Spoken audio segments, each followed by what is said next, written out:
Well. Let's just see if everybody can see me and hear me on my YouTube. No worries, dude. Happiness. You'll figure it out. Okay. This may look like now live on your channel, my first live. So, um, hey, no problem, Jackson. I'm trying right now. Anyone see me? Anyone see it? I'm trying solo live right now, so no problem. Let's see, you'll figure it out. Okay, Jackson, thanks. All right. Oh my God, that's awesome. If there weren't already enough reasons to love kittens, let's see. Free of charge. Okay, so um, I don't know. I'm kind of haphazardly along here, waiting for Gary Jackson Moorhead. Let's go back. Analytics. See, if everyone can hear and see me, I'm sorry that you're you're reading the other chat. Wow, you always make me happy. What is that, Matt? Is that? I don't know if I'm on my YouTube, but I'm guessing everybody can see me, huh? I see a recording. Where's search? Yeah. God, I feel like I'm stumbling along because it's kind of strange as a human just to be talking and reading. We see how you. Congrats on your first. Okay, so I'm guessing I'm starting to show up. There's Goldie Mbar. See you. Maybe y'all can help this idiot here figure out how to show up on YouTube. So I was hopeful. Yeah, I'm hopeful to get some interaction going here and answer some actual questions because uh, let me see what I can do here. Um, my channel live, my first live. Yeah, there it is. Okay. My channel live. All right, so I need to mute that. So mute.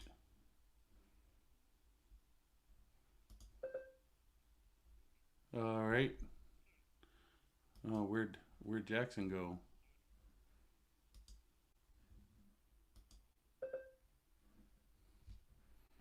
Stephanie Jackson knows all the secrets. Oh, Jesus. Okay, so yep, we're all still chatting on the other chat. Rushed over to this one. Um,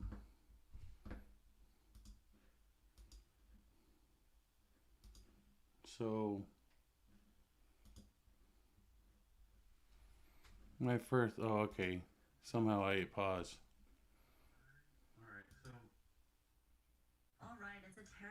Yikes. Um, where'd you go, jackass? My channel. There's live. Wow. Okay.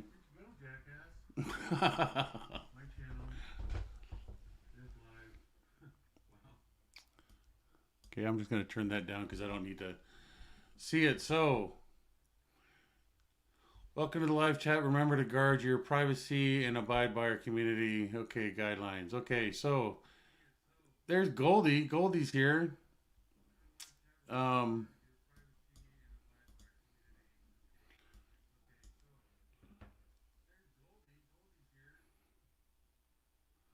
hey, poet. Hi, everybody. Okay, so it looks on either side. So I'm going to look at all this from my StreamYard. And you guys may not know what that is, but uh, Denver Stevo. So there's Denver Stevo. So let's see if that. See, there you go. See, now I'm learning. So dang excited you're live. You know, I kind of am too, to be honest with you, because I finally figured out um, how to do this. Serge and I, by the way, for anybody that may have been sitting there waiting, we're trying to figure out. We're both still trying to figure out how to get each other set up and doing this. So let me turn that down more. Okay. Um, Everybody can still hear me, correct? Please use this list for when you will be dumping it. Oh gosh.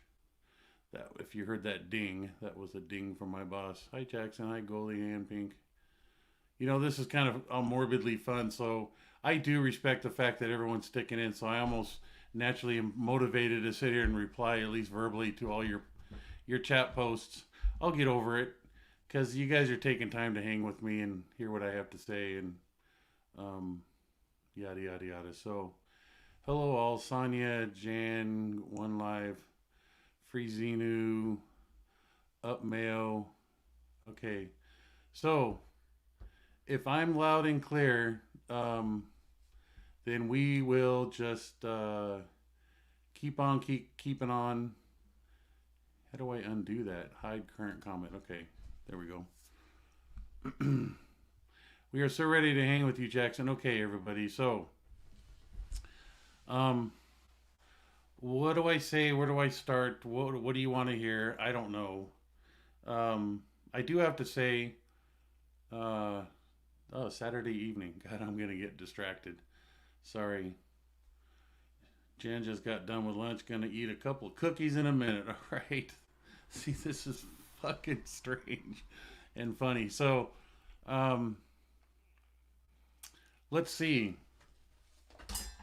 First of all, I'll keep up with tradition in that I had earlier said that I'm kind of gonna start um, each episode with a funny and end it with a funny, as there in between the funnies there's morbidity and morbid shit's going on. So I thought I would enter in some jokes and also, yeah, see, Juliana, dad jokes, yeah. So let's kick one off here and just see where this goes, huh? Okay, so because I kind of like the Chuck Norris jokes. Okay, so you know this is completely unscripted, folks, and I'm truly sorry. So I'm going to dance around here and so on and so forth. So, uh, all right. So here's a couple Chuck Norris. Um, okay, like Chuck Norris once punched a man in the soul. You know, these are just incredible how deep these people think about these things. The dark is afraid of Chuck Norris. Chuck Norris can kill two stones with one bird. Chuck Norris can slam revolving doors. Champions are the breakfast of Chuck Norris. Anyways, I just dig those. Those are just hilarious. And yeah, sorry. All right. So, dance all you need, Jackson. All right. Well, I appreciate y'all having an understandable understanding about the strangeness in which I'm going about doing this, but hey, it's sometimes it's kind of weirdly and oddly the way I roll. Lives are oddly awkward to get comfortable. I'm not necessarily uncomfortable. If anything, I'm uncomfortable about the fact the lack of flow to this whole thing and the steady flow and logical. So, anyways, there's my Chuck Norris could kick Dave Miscavige into 75 million years ago. Ain't that awesome? Can't go wrong with a Chuck Norris joke. Yes. All right.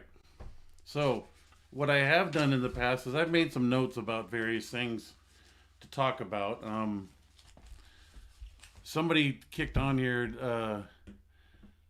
How did Serge and I come to know each other?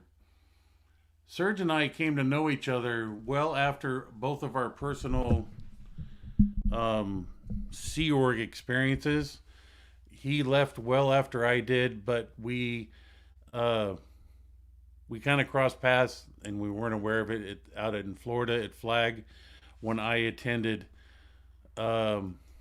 while traveling with Miscavige to Florida as part of his security entourage. There was two aspects of the security entourage. There was a Sea Org entourage in which we could not legally carry firearms, and then there was the private hired entourage, which we called heaters because that was code name for the fact of them having guns in their possession while we traveled. So Dave definitely always wanted, that was part of his mandate, that when he was on the ground, he had somebody within arm's reach basically that had a firearm to protect him. So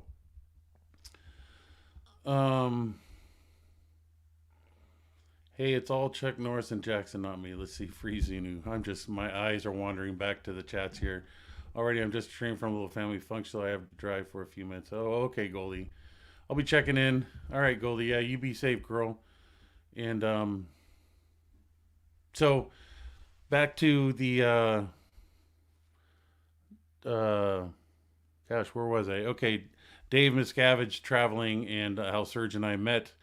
Anyways, while at Flag, that this was probably back in 90, I want to say 1994. Let's see. Yeah, 94-ish, 93, 94-ish. Or even as late as 95. I used to travel to Florida actually at some point quite often with Dave because he would always go back and forth to the base and it would be short lived there, but nonetheless, I'd have to be there and basically run security, immediate security for him while he was there. So that was throughout all the buildings in Florida to his personal residence to the various offices that he had and to the course rooms and yada yada yadas. I'm just trying to the various things that I'm remembering right now as I'm speaking of this. That's all basically I did, and I interacted, and basically I interacted and coordinated stuff with the Flag security staff. One of which used to be one of my security officers that was located at the international headquarters out in Gilman Hot Springs. His name was Paul Kellerhouse. He was, I mean, as far as I'm concerned, he was and still is a good man at heart. He was from the Midwest, had a very dynamic humor about him, but he also had a very intense, yet intense, kind of wicked, but nonetheless an intent and kind of a with some stink on it, ability to sit down and help somebody figure out their problems, and help them through their ethics programs. And basically, he became known as being able to handle people to stay.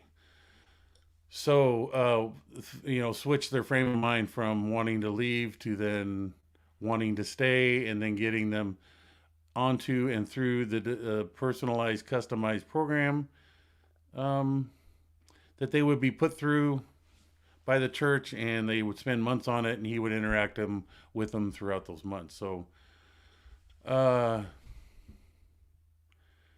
yeah. So, so PK, and his name was Paul Kellerhouse, but he always was, he grew the nickname PK just for abbreviating his name. And so I knew him as PK. Really good guy. When we went way back early to the early days of the formative stages of actual Sea Org security when it was first started back in 1982 at the Ant Base, and then it grew to the other organizations such as out in Los Angeles and yeah, I'm catching up. Hey, everybody. I just really appreciate the fact that there's more than even, if there was even just one person here watching and listening to the crap I have to say, wholeheartedly appreciate it. The fact that I can't even tell how many people there are. I guess I have to look at, there's 98 watching. Jesus Christ, there's 93 people watching. There's 93 people in this world that have interest in anything I have to say. Well, thank you to 93 people. So how cool is that? when you went live, I was watching your first interview. Wow. Well, thank you for that. You are not telling crap, sir. I gotta to keep you guys focused. I gotta maintain. So, all right. So Serge and I was not necessarily aware of Serge, but I was aware of the program that Serge was part of, which was the original training program. Many individuals were pulled from organizations all around the world and brought the flag to partake in the original golden age of tech training. And that was pretty intense. A lot of people, Dave was heavily involved with seeing to it that that was done, that his guidance was followed and adhered to, and actual products were achieved to his standard. Nobody can get through that program without a religious technology center pass, where they had to basically demonstrate either by video or by live to a representative of RTC that they could perform this new golden age of tech standard. So they can only graduate from that program having done that. And that, in the Scientology world, especially the Sea Org world, is a very intense occurrence. And yet, when you would obtain authorization or success, as though RTC deemed you a quality graduate of that training program, then it was a great success, a great feeling as an individual. So the one thing that I had significant for me was being an imp-based staff member. I had never interacted with the public of Scientology. It was always within the Sea Org, deep in the Sea Org, deep in the upper echelons of the Sea Org. So as much as I was aware of products and things we would come up with, create, promote, work down the ranks of Scientology all the way down to the public level, I never got to see the results at play. Even ridiculously, if this makes any sense, from the film projectors that originally were produced to provide all the organizations and the public a means and ways of viewing the films that L. Ron Hubbard had made, there were different pieces of equipment that the film would be able to be played back on a looping basis or a routine. You know, that had to be robust machines. So I only got to see that side of Scientology, the where it all originated from, the ideas originated from. Never got to go down and actually stand in the doorway of a film room and actually watch a film and see what it was all about. You know, it's like a similarity. It'd be like working at Nike. Nike headquarters, you get to be witness to the whole design stage, the manufacturing stage, and to the point of the shoe getting shipped out the door, but you never got to see anybody wearing and walking around in the shoes that you knew how were created. You just never saw anybody wear Nikes. So imagine that same understanding, same conceptual understanding, working in the world of Scientology, working at the Imp base, being aware of all these existing and upcoming and paths in which Scientology was being directed, and never seeing the end product. So it was kind of shocking to me when I ended up in Florida, and witnessing. Hey, there's Mitch, my brother Mitch. Hey, man.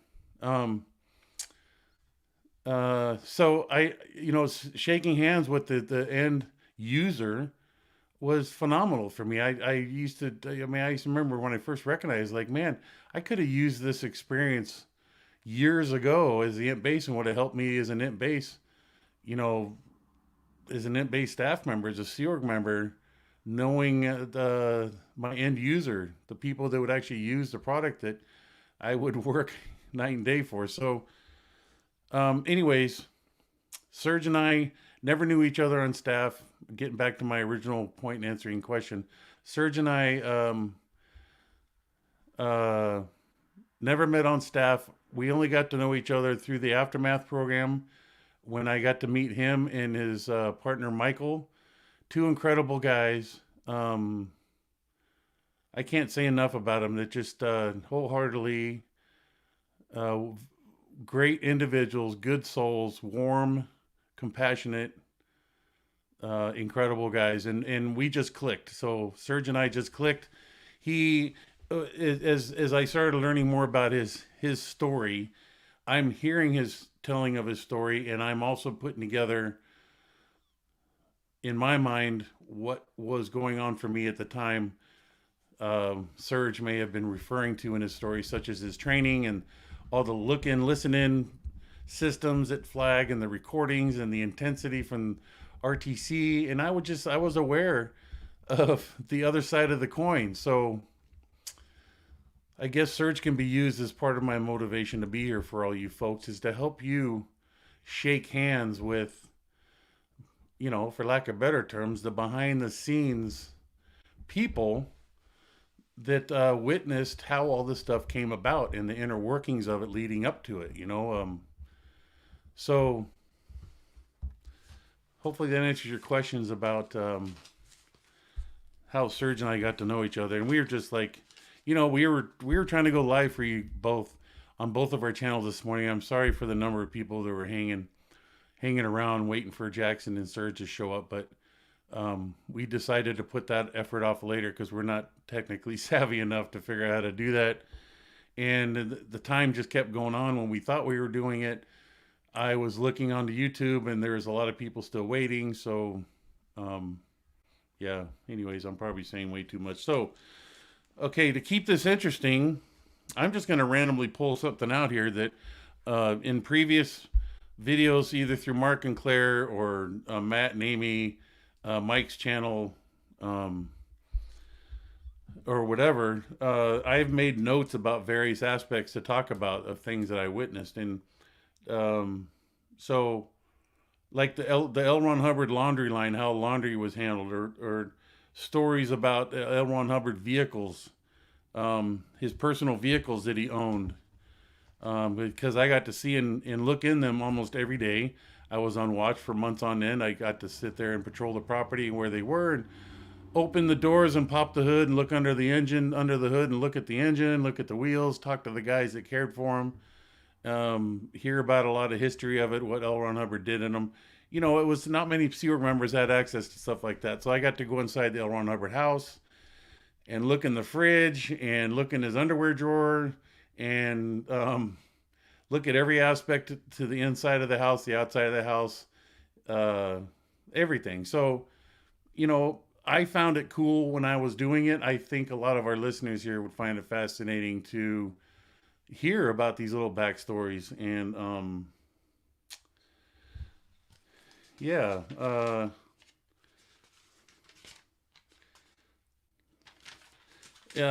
even stories about the guns and the sniper booth at the base. And one of my biggest pet peeves is people talking about shit in the Sea Org that they've never been there and learned anything about. I can give an example of somebody in this community was asked questions about dogs and L. Ron Hubbard, and knowing that they had never been there, to the place or even in a position to know anything about L. Ron Hubbard's views, or whether he owned dogs himself, or what the attitude of it management's behind animals on the base and all that were.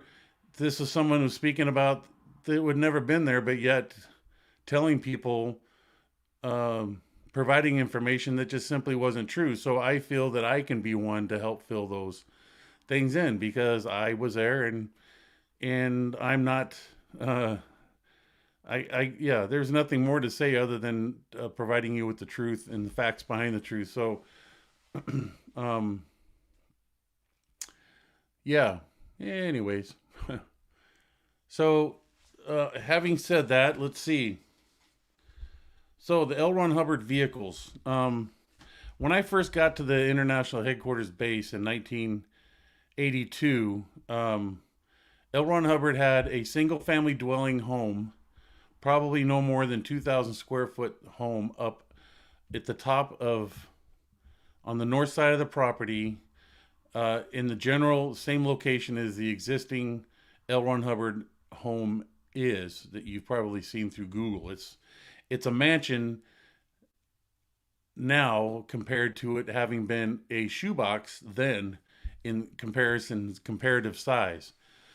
The my first experience with it, I was basically patrolling the property and running around the property as a general staff security position. Just just nothing elaborate. Just we had our own little security procedures in play, and I just found it fascinating. And I didn't take advantage of my access to it. I wasn't necessarily directed to say and told that I couldn't go in and look, but I was held a responsibility for making sure anything and everything about it was safe. So um, through my carrying out that duty, I would I would just patrol the grounds and walk around the house and shake doorknobs and check windows. And if lights were on that I felt that shouldn't be on, I would turn them off. I did go through the house progressively more and more because as I became more and more comfortable with it, to see how it was reacted upon if people knew that I went into an L. Ron Hubbard space without authorization. Um, I just made it more and more of my job and responsibility to see to it that I anything and everything about that place I knew. So um, I got to see that the what I knew to be the first and original version of the L. Ron Hubbard house. Um, it was called Bonnie View, um, and I'm foggy on the origin of that name, but Bonnie I believe had to do with a dog named Bonnie and the view in which one had from where that house was back out over the San Jacinto Valley. So it had a nice view. So if I remember correctly, that's how Bonnie View came into play. So it was always referred to as BV, abbreviated, and so BV became known as the L. Ron Hubbard House. So the original version was actually it was pretty simple, but at the time, kind of kept up on current design. Simple, but nice design. It wasn't elaborate, and it wasn't like a '70s themed home full of shaggy carpet and paneling walls. But it had a nice color scheme to it. Simple beds, bedroom full of all of his clothes were there. Yada yada yada. Um, and you got to see shit like that. You'd see the clothes laid out on his bed that the housekeeping unit would put out for him. That was their routine. So you got to see what L. Ron Hubbard was going to wear for the day. The shirt, the shoes, the pants, the socks, the underwear, all that kind of stuff. It was interesting. Okay, so Roxy says Bonnie means beautiful. So there you go, Bonnie View. Wow, all these years later, that simplistic, that makes total sense. Bonnie View. Wow, shit. Okay, well, thank you, Roxy. That was pretty incredible. And again, you can wonder why my eyes pop over to this to see stuff like that. So, um, and like in, I would say the later part of 1982 to early 1983, there was a redo of that original house to guard it against, to retrofit it to be protected against earthquakes. So it was gutted. The actual all the walls and the roof and everything were maintained. Just the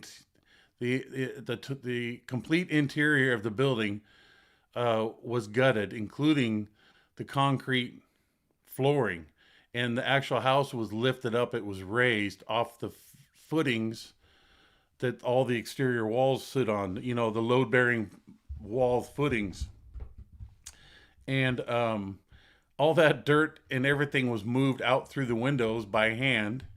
So imagine a 1,500, 2,000 square foot single family dwelling. The entire inside concrete and flooring and wood, I mean, and dirt, was basically shoveled out by hand through all the windows. And I think we had to go down 3 or 4 feet. So, imagine looking bird's eye view from a home, and you would see the pattern where the bathroom, where the garage is, where the bedroom and kitchen, all that is. All those rooms of that structure, we had to dig down and remove the dirt so we can thicken the foundation of the structure. And I think it was significantly done. Whether it was 6, 10 inches, I know it was more than 6 inches. I want to say it was 10 to 12 inches of concrete was added to that house. So I got to, witness all that. It was kind of fun. And then when that was done, the inside was kind of redone. A lot of gold leafing was done to walls. There was a wall that was completely done in the entrance, the main entrance to the house, that was gold leaf, 24 karat gold. And there was guys, and they had these things that they would apply to it, and it literally was gold on the uh, main entrance entryway to the house, and it was lit up so it shined. But that was a fascinating thing. Um, and from that was also added a new laundry room, a separate building, detached from the main house, but it became its own building where all of his clothes. It was like an extremely large, and I want to say maybe a 600-700 square foot structure that contained all of his clothes, a room with multiple hanging capabilities. So every piece of his clothing, adding all his shoes, his belts, his ties, what's that thing his ascots, his cowboy hats, anything and everything L. Ron Hubbard had for clothing was there that he didn't possess with him at the time up at Creston. But um, and again, this was back in the late 82, early 83, 84ish time period. Um, and Also at that time in which the foundation was increased, the laundry room was built, was also the time in which his garage was built. The garage was a huge building. It was probably um, it was higher.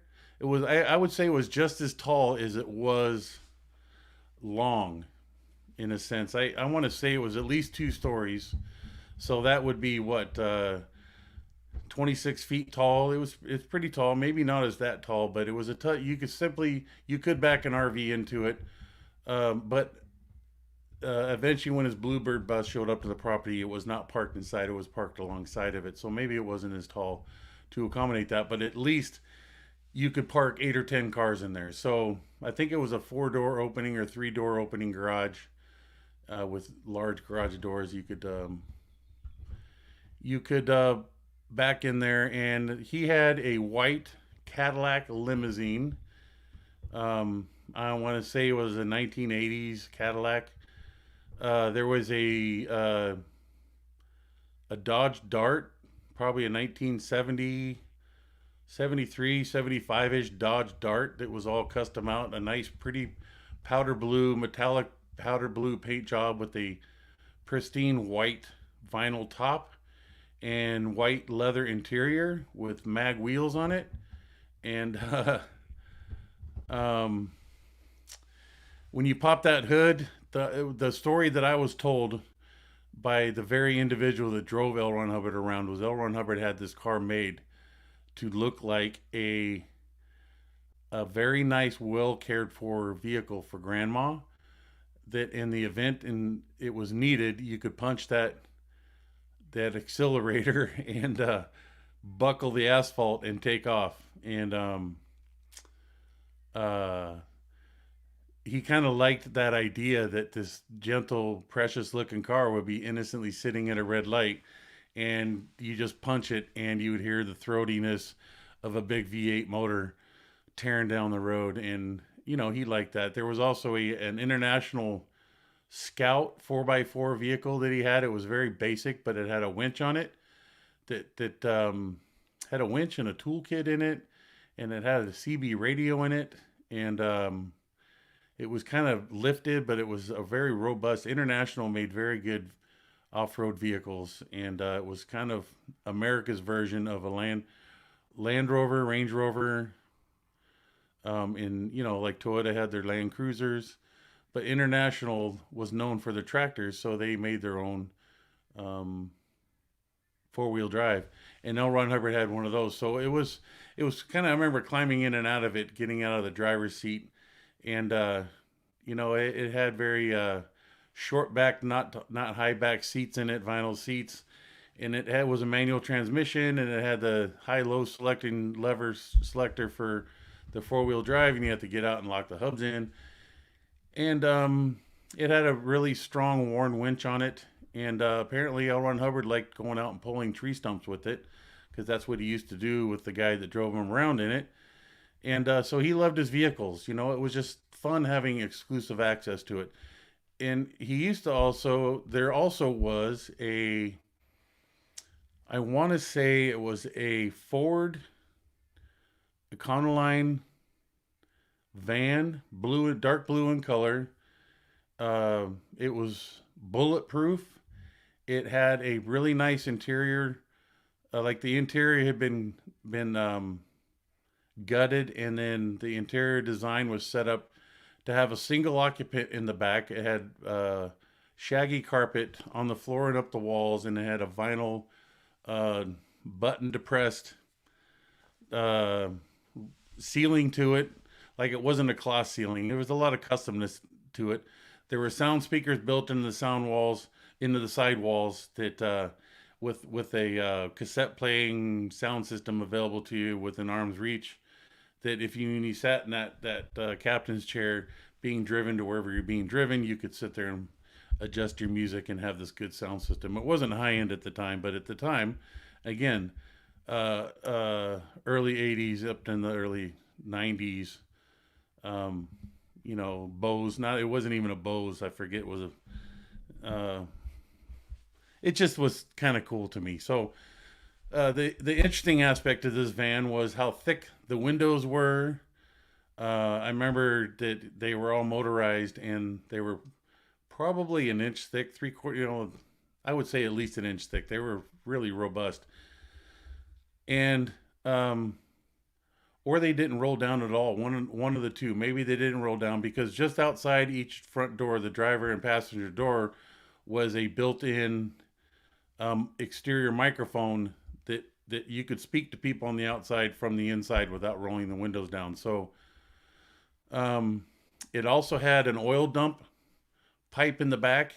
There was an onboard reservoir to dump oil, create an oil slick, and it also had a smoke screen capability that when you looked up underneath the hood, and yeah, it was a Ford because Ford has the snub nose face and a very short hood to lift up, and in there was a reservoir that had a little activation pump that would pump transmission fluid into the manifold when you would want your smoke screen to show up, and it would create a smoke screen behind you out through your exhaust pipe, because it would inject transmission fluid into the manifold of the vehicle. And it was a pretty intense pretty intense smoke screen, because it actually was driven and maintained and checked for functionality every so often. And the guy who used to do it would drive up and down Highway 79. Although he did not dump the oil, he would do the smoke screen, and the traffic on the highway wasn't all that much, so he would drive by at 55 miles an hour and activate the smoke screen, and it was freaking intense. It was pretty incredible and impressive to see. So yeah, and then he had his motorcycle there. There was that original motorcycle you may have seen in photographs. I almost want to say it was a Yamaha or a Honda. But anyways, it was that black and silver motorcycle that was there. And then eventually came the Bluebird bus. Once L. Ron Hubbard passed on and died, the Bluebird bus was brought to the property, and I got to see and go through that numerous times. And again, being in that environment, being at the imp base, being an imp base staff member, having access to that, and being held responsible for the security and the well-being of those items, I had free access to them. So it was kind of cool to see that stuff. I got to say, what right, wrong, or indifferent, it was just kind of cool to say, oh, look at that Bluebird bus. And it was a Bluebird bus. Um, and it was kind of more gold and tan and with brown striping design on it. It looked pretty cool. It definitely looked custom. And it wasn't anywhere near looking. It was like the 80s or early 90s version of today's pusher buses that you would find on tour buses for musicians and stuff. So at the time, it was pretty well advanced. It had curtains. You go inside. It was nicely carpeted. It was just very homey inside. The big bed in the back room, and the front room where it was set up for him to sit there and do his writings. There was a little kitchen, of course, pretty standard setup for such an RV type Bluebird bus, a customized bus. So, hearing all the stories, and then being able to put it together, hearing the story in your mind, and then seeing it play out in your own envisioned way in that bus, imagining L. Ron Hubbard in it, and to think that he was there, and you get your own googly eyed feeling. It's like, wow, this is pretty cool. I'm here where L. Ron Hubbard once walked and spent a lot of time. And I would even see dog hairs in there from the dogs that I became aware of that he had. And he had two Akitas, and I forget their names off the top of my head, but they eventually were brought to the property. So male and female, but he specifically had Akitas because Akitas are very, very loyal to their owner, and they are intimidating, and they also are aggressive. So L. Ron Hubbard used them as security when he would park in RV parks, because the RV parks had the right to enter any RV within the RV park if they suspected any activity, or they had the right to enter just to say hello and just to walk in and see what's going on without, to help avoid shady activities happening in the RV park. So L. Ron Hubbard didn't want that. So he got the Akitas to sit outside at the footstep to the RV. And when the guard would come around, or whoever representative would be at the RV park, these are again stories that it was related to me, and it made total sense. So the dogs would sit there and just look at the person or growl, and then they would move on. And that's how L. Ron Hubbard avoided it, because he was writing the OT levels, and it was related to me. And I think, yeah, it's probably a little bit more than just the OT folders, but or OT levels that he's writing. So, anyways, being privy to all this kind of information as an imp-based staff member, not many imp-based staff knew of these type of things, got to see them as often. I mean, there was housekeeping unit staff that got to see them. They had to take care of them, such as there was two staff that had to change the oil and do the tune-ups and all that of those vehicles, and they had to be ready and running 24/7. So they took care of them all the time. But I just got to be a willing observer and find out history about them and hear them run and see the guys work on them and so on and so forth. So yeah, that and then so I'm still up at BV. That was the vehicles I just told you about in the garage. Everything was always kept clean, and yeah, I mean, even so much, if a car sits parked on a painted concrete floor for so long, rubber tiles will leave an impression in the paint. They would even care for making sure that didn't happen. They would move the vehicles and put little metal galvanized plates down for the tires to sit on, so they didn't create those impressions in the painted surface. So let's see. Catherine asks, question: are those vehicles still around? Did you get to drive any? Would love to see that Cadillac. Went to prom in the 1980 red with white Lando top. I feel so fancy back then. Well, you got a taste of what I was explaining about that white limo, and yes, it was a class act looking, but very simple, nothing elaborate to as what it would be in today's standards. But back then, to think, yeah, it had power windows, and it didn't have shaggy carpet in it, but it didn't have all the today's lighting and the boom boom sound systems, but it definitely had a sound system. As to whether the vehicles are around or not, I do know sometime in the 90s that blue van, the bulletproof van, was sold because another vehicle for L. Ron Hubbard was being built. It was a Kenworth, big, like a 26-foot box uh, travel Kenworth vehicle, and so they sold the van in an effort to secure money to turn around and buy the new vehicle fleet for the base for the golden era. So whatever, I forget how much it sold. I know John Horwich, a gentleman by the name of John Horwich, was put on that project to sell those vehicles, and there was a vehicle that was sold to a gentleman, Ivan Oblinsky, down in Los Angeles. Um, some staff members had money, so offers were made wherever they chose to figure out who could buy them. I was surprised to hear that. And then I know there was this gentleman by the name of Thomas Burke. He worked in our marketing. He was an artistic designer, and he was also deaf. He has a brother in the world today that is also a well established artist. His name is Charles Wildbank.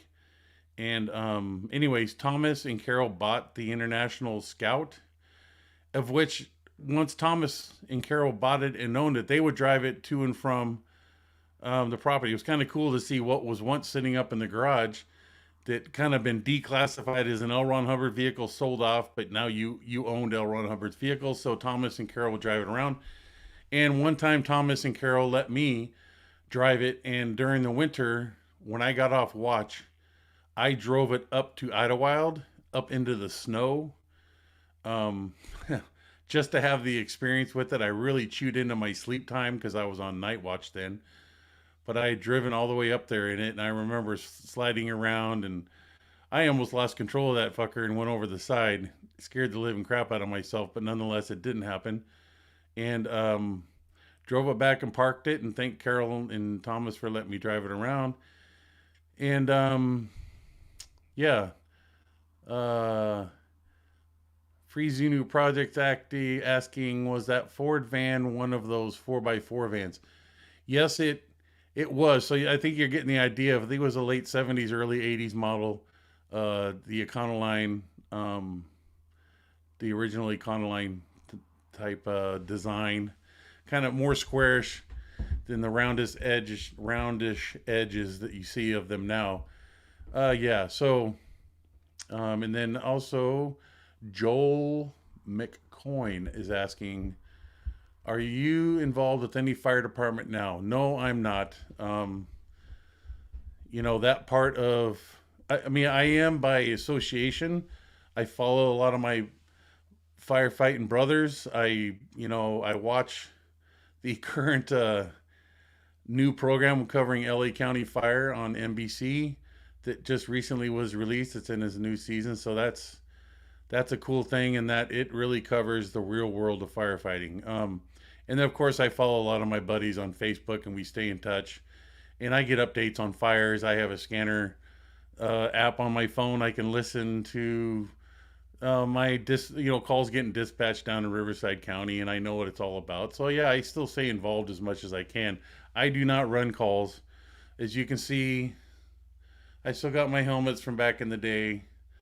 That helmet there, I melted on a training fire, and that was the replacement helmet that I ended my career. But I had that helmet from the day one that I started in 1980, 85, 86 ish, until I melted it, and that was its replacement that I um, basically retired as a volunteer. So between those two helmets, there's 20 years of firefighting activity, if those helmets could only talk. So um, yeah, so in terms of, I don't actively run 911 calls as much as I would love to. um, I don't anymore. And it is what it is. I do know that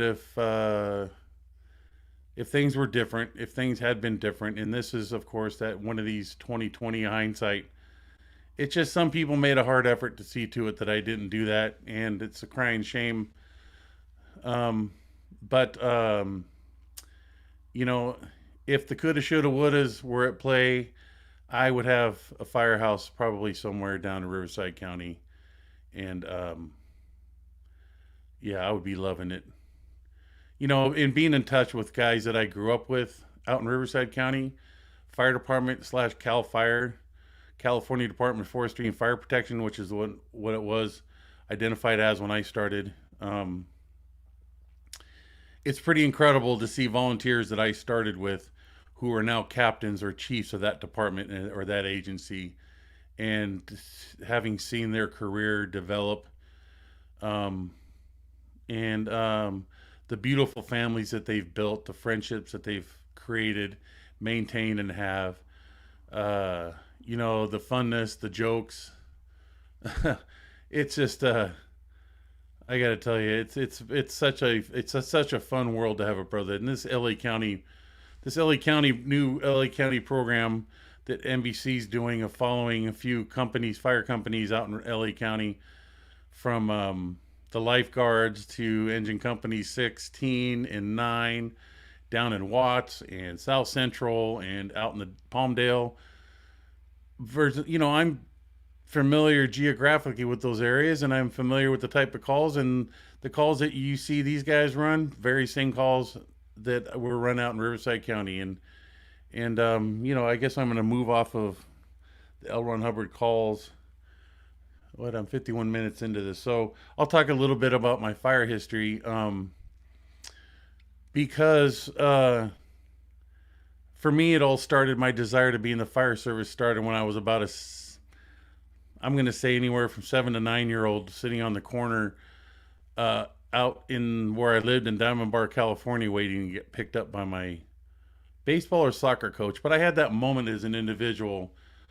I remember distinctly seeing the sun kind of lower in the sky. You know, I just remembered seeing the picture of what my eyes were seeing at the time, and that memory stamp on my mind, and feeling that ran through my bones of what I as an individual had decided to do, what I wanted to do in life. And it didn't come about because of anything other. That was my ingrained desire. That's what I wanted to do. So I remember distinctly thinking, I want to be a firefighter.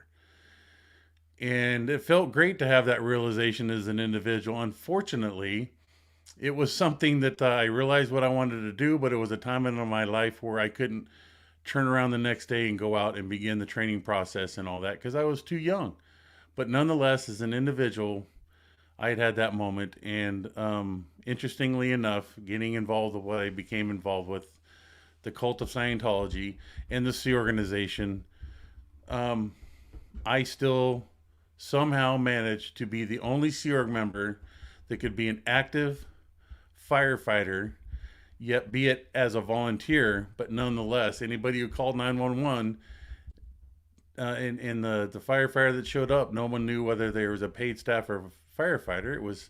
I was trained just the same, certified just the same, ran the same calls. So I was just part of that program that Riverside County offered as their volunteer program. It was very strong back then, and many people were involved.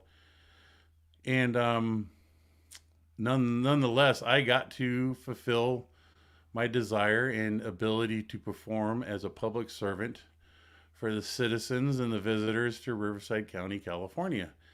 And I made a lot of good friends. There was a lot of good people that had some serious impact on my life as an individual. Gave me great guidance. It was my little realm of sanity that I would dip away from the base and go out to the station and do training or do coverage, jump on an engine. My pager would go off. I would respond to calls, working fires, traffic collisions, medical aids, full arrests, stabbings, the whole gamut. So, you know, uh, I got to see a lot of good things. I got to do a lot of things. I also did a lot of public relations programs. I got to wear the Smokey the Bear suit many a times. We did uh, pancake breakfast benefit programs where we would raise money for our volunteer company to buy new equipment. So we'd put on these pancake breakfasts and invite the locals to come in and enjoy a breakfast made by us firefighters. And I've got pictures of that. They were put in the newspaper. I can share with you folks later. I wish I had it here on file where I can just bring it up and show you, but you'll see myself with my fellow firefighters and some of the imp-based staff that I also brought in to be part of the volunteer program back then. And it's my little memory to a great time of my past. So, um, yeah, I got to do, I got to tell you, and I don't say this, I say this out of respect to my fellow brothers and sisters in the fire service, that I can say I got to see a lot of good shit and a lot of calls. Um, that was mostly just during the time that I was actually there, but it means no disrespect to the my fellow brothers and sisters who continue to be in the service and the hundreds and thousands of calls that they have run ever since through their 20, 30-year career in the fire service. I got 20 years as a volunteer. I was a very active volunteer. I got some good shit. I got some good calls, made a lot of good friends, got to drive a lot of equipment, covered a lot. I covered pretty much every station in Riverside County, which up to the time that I left, I think was just close to or at near 100 stations. Um, and all those different communities out there in Riverside County, there was a diversified world. And I got to go on out of county assignments, which was kind of unheard of as a volunteer, because they would, the politics that were at play. But I had such a good competent engine crew with me that during fire season, we would get included in out of county, meaning an assignment, a fire assignment that would leave Riverside County proper. And I may go to, in this case, I went to San Diego, so I'd respond to a fire down in San Diego. And the cool thing was you got to respond code 3 the entire way as 5 engines with the battalion chief. So it was always kind of fun going through all these intersections and the world would come to a stop and see us responding to a column of smoke off in the distance. So, it was fun. I can proudly say I was part of a generation that still got to ride tailboard on a fire engine. So the transition from being able to ride tailboard on an engine to no longer doing it, I was part of that generation. Wicked cool to be able to do that. You would not think twice about doing it to today's safety standards, but nonetheless, I had a flippin' blast doing that. Um, um, I went from the days of when we used to do cervical stabilization. Today, you see these wraparound rigid plastic cervical collars that would get put on patients that had compromised cervical injuries. We used to use towel rolls. So we used to literally, part of our preparations for the shift was we would take white towels and roll them up tightly and wrap them in bands of duct tape and use those to put on either side. And then we would run tape over their head and under their chin so their heads couldn't roll left or right when we put them on a backboard and transport them. And also part of the days where ambulance would transport more than one person inside of them. So if you were dispatched to a multi-victim accident with more than just one victim, or there was 2 cars that ran into each other, and there was 2 occupants of one vehicle and 1 occupant in another, they all 3 would get transported in the same ambulance. The resources weren't as numerous as they are today, and with the HIPAA standards, we used to hang people from the ceiling, and there was 2 we would hang on either side from the ceiling, and then 1 would be on the gurney, and there would be another on the bench seat. So you literally could have 4 in one ambulance, and they all have different states of physical conditions. There would be myself and a medic in there, or just a medic and another firefighter. It would be a very busy environment, and it was interesting. I just remember running calls with that scenario, and hanging 2 people and putting 1 on the gurney, 1 on the bench seat, trying to get as many people in that ambulance and as quick as we could to the hospital. We respected the privacy of each other, but I think each individual wasn't so concerned as today's people are about oh no, I'm hearing all the particulars about that person, and they're hearing what I live. People at that time in life didn't didn't concern themselves with that privacy factor, So I guess, respectfully, people took issue to it, but it was a time in which people did not, they respected each other's privacy in a public setting. So if I'm sitting there taking patient information, and of one of those four people, the three other people are not sitting there listening and taking notes and feeling discomfort with that because they knew that their turn was coming. Was when I worked through everybody taking patient information, they themselves would give their home address and this is and that's and the drug history that they have, and the other four people would not. We were just It's just the way you live life. It was definitely a different time and more of an appreciated interaction with people of society. But as time went on, people took offense to the fact that I was in an ambulance before the people. It's like, well, ma'am, we were trying to save your life at the time. It was what it was. So, um, it was fun being intense because also trauma centers, you have your average low level hospitals such as the Hemet Hospital was not a level one trauma center. So the nearest one was Riverside General, and that could take 45 minutes by ground going code 3.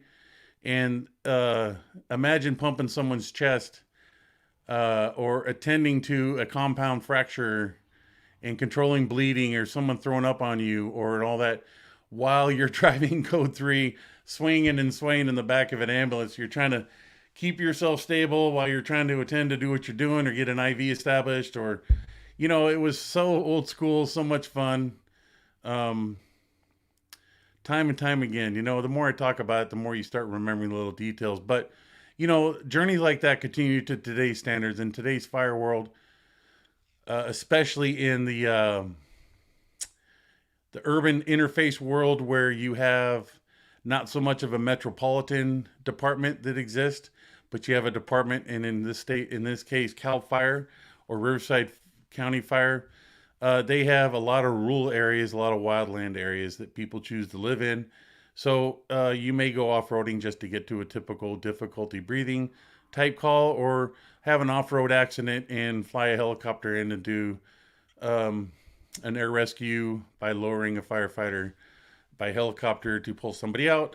And, it was a very diverse type environment. So, and plus we had trains, we had major highways that ran through. So you'd have a lot of major commercial possibilities or potentialities that occur. Anyways, it just it was the wildland urban interface with the metropolitan taste to it. So it was a blast. The same day you could be on the fire at a strip mall, and by the end of the day you could be on a wildland fire. And in the fire world, that's kind of like I live here in Portland, Oregon, so I could start my day by going up on Mount Hood, be snowboarding, and then by the end of the day I could be at the coast at the beach. So in the firefighting world, it's like the diversity of the talents of a firefighter could be on display that one day time. So, yeah, anyways, here we are, an hour and 3 minutes, and I don't know. Um, I'm actually curious where people, I wonder if people have been sending, uh, I see that there's a number of chats, so I'm having to step back here and go to my YouTube channel to scroll around and see if, like I've observed on other people's channel, people would send super stickers or something, and I just want to respectfully attend to those. If people have done that, I want to thank you for it, and I'm sorry. I'm hit that like button. Someone's promoting that. Well, Jackson, this sounds so stressful. Oh, well, it's been great listening to your stories. Thank you. Hi, Amanda. Oh, Amanda, I don't have it with me, but Amanda, I believe, if I'm correct, because we never met face to face. So trying to remember a name without a face. You got to go deep into your soul. But Amanda made me a Team Mike embroidered thing, and in support of my brother Mike Rinder. It's just really cool that somebody would take the time and do that for me, especially for me in support of one of my fellow brothers, Mike. So uh, I don't think we can send the super stickers yet. Oh, is that what it's called? Uh, I don't know. Uh, Anyways, that's yet to be discovered, but nonetheless, um, I minimally wanted to think. Let's see how many people are here. 127 people watching.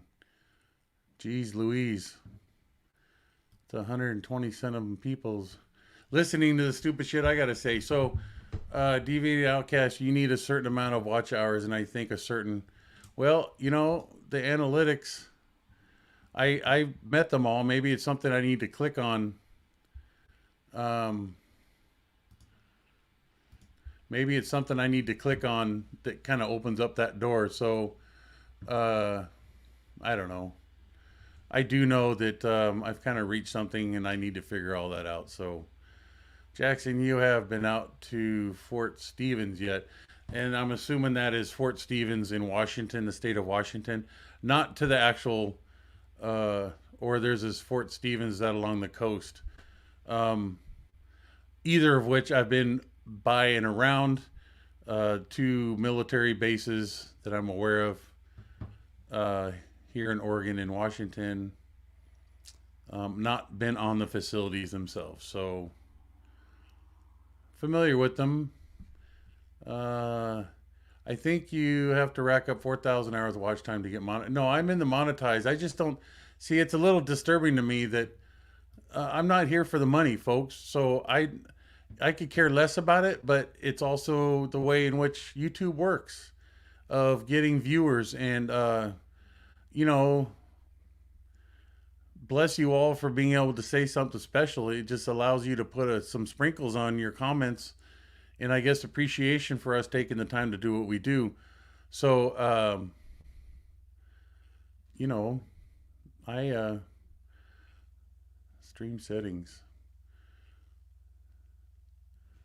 I'm I'm just trying to do on the fly education here, people. So uh, there's Vanessa.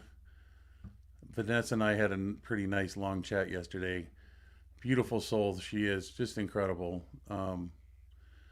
Just a woman full of passion, and wow, she just wows the shit out of me. Uh, let's see. People are just kicking in here. It's on Just Talk. We like listening. Let's see. Alrighty. Hmm. Just what do I do? Oop. And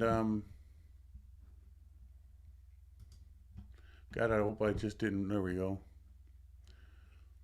Yeah, there they are. Anyways, I'm clicking at places that I don't think I should be clicking. But anyways, okay. So, if anybody wants to start kicking some questions out to me, I can. Who am I going to make about cry? Who said that? I just see the comment. Geez, Jackson, you're gonna. Oh, that's Vanessa. Hey, sweetheart.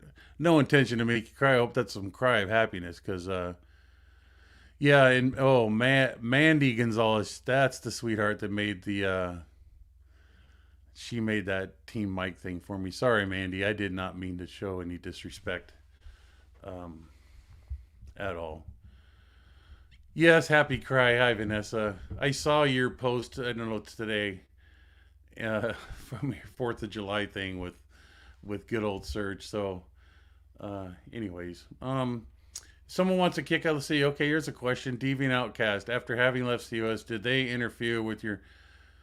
Um, as far as I know, they have. And you know what? I'm not sitting in a firehouse right now. That would be my answer.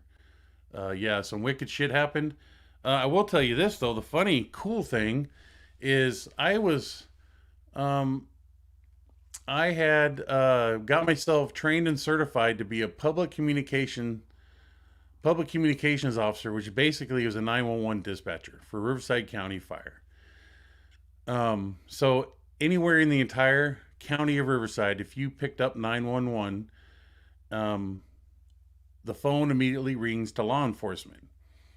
And from there, that taking of that call to whoever and whatever it is about uh, would be determined by the person accepting call, and that's always by law enforcement. So legally by design, when one calls 911 in the United States, it goes to law enforcement first, and then if it's deemed to be just a simple medical aid, law enforcement transfers it to the responsible agency responding to medical incidents in that geographic. So, um,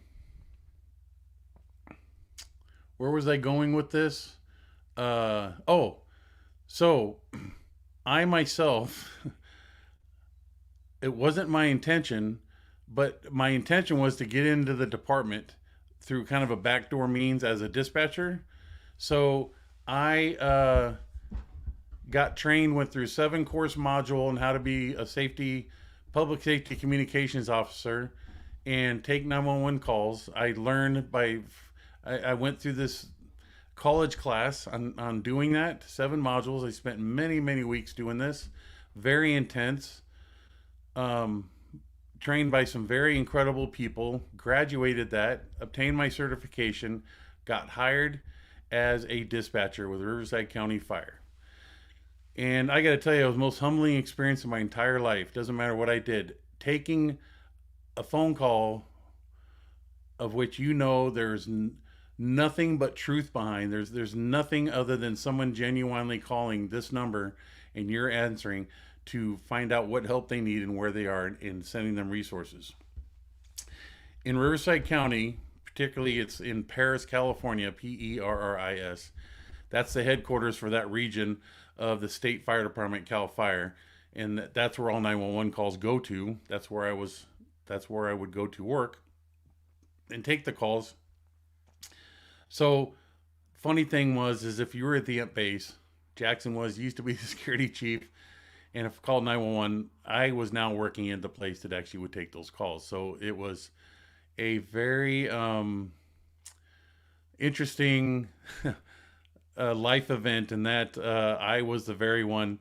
If somebody was calling for help from the INT base, it would be ex security chief of the INT base answering that call, and thus be willing to be sitting there and helping them. The church did not like that. They did not like that at all. I know they worked hard at it. I even one time had a battalion chief come in yelling at me because they knew my affiliation with Golden Era, that weird compound out there, because they had shut the highway down on both ends, denying vehicles to drive through it simply because of Dave Miscavige's order. He was sick and tired of the noise generated by passing vehicles, or his concern that how simple it was, somebody could stop on the highway and shoot a bazooka into his berthing there at the upper or lower villa, being his office or where he lived physically at the time. And he used to order Ken Hoden, the port captains, the person that interacted with our local authorities, made it hell for him to get that highway shut down, and basically to a point where the church can take possession of that highway and no longer have access to it. The problem is it was a state highway at the time, owned by the state. You couldn't simply just go in and throw $100 down and say, I'd like to buy this state, and walk away and own yourself a highway. So Dave Miscavige made it hell for Ken Hoden to try to get through it. So after I had left, there was random times in which Ken was successfully do it because quote unquote Golden Era was shooting.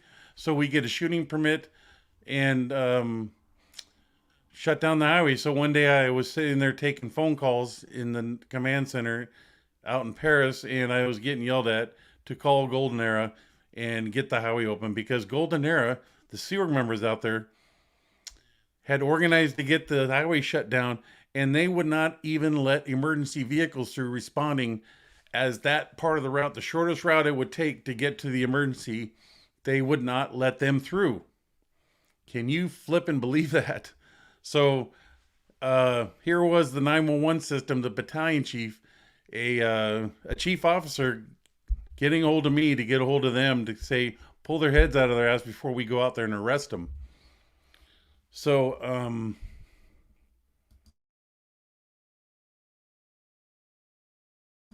sorry, I had to cough there. Getting all kind of excited.